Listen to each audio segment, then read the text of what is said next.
Hey Becky, well, there are scenes of panic and pandemonium at Kabul airport today as desperate people pour onto the runway trying to flee the country in what can only be described as a chaotic exodus. Now, people are literally clinging on to US military aircrafts as they try to take off.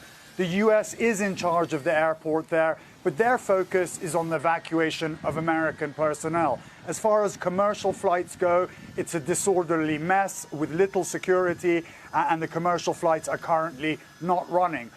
We know that as of last night, the US military had flown around 500 embassy personnel out of the country on military aircraft. They're working up to a capacity of several thousand out per day, but they won't have that capability for a few days to come. As for the Afghans that have worked in various roles for the US, it's going to be a much tougher journey to get out of the country. As I mentioned, commercial flights are problematic. Thousands of Afghans are stranded at the airport with their suitcases and whatever other belongings they could muster together.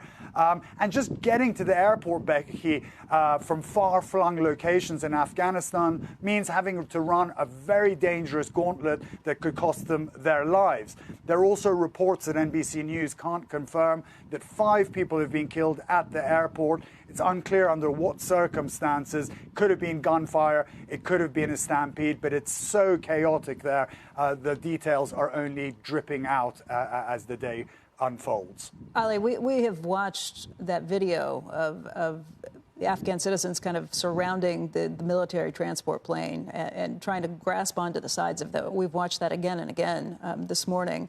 And I just wonder what happened. Do you know what the end result was? The plane can't take off like this. Did they pull it aside?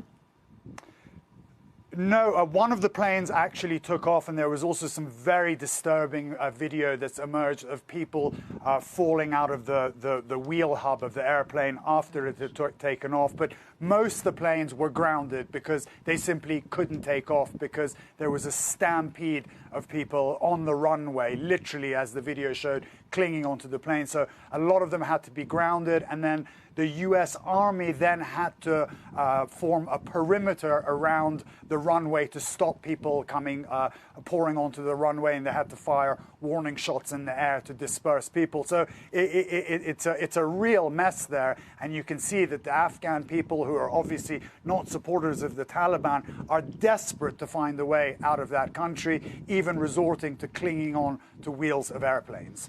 You mentioned how dangerous it is even to try and make the run to get out. And I guess that if you look like you are trying to get away, then obviously you're not a supporter, and that puts you at incredible risk. Exactly. And you see, one of the problems there, Becky, is that the US had said to Afghans that had been helping US personnel and had granted them visas, they said, look, come down to Kabul airport and we'll evacuate you. The problem with that is a lot of these Afghans were in far-flung parts of the country. It's a vast country. They didn't have any money 2 weeks ago to get a commercial flight from some corner of the country to Kabul to get evacuated.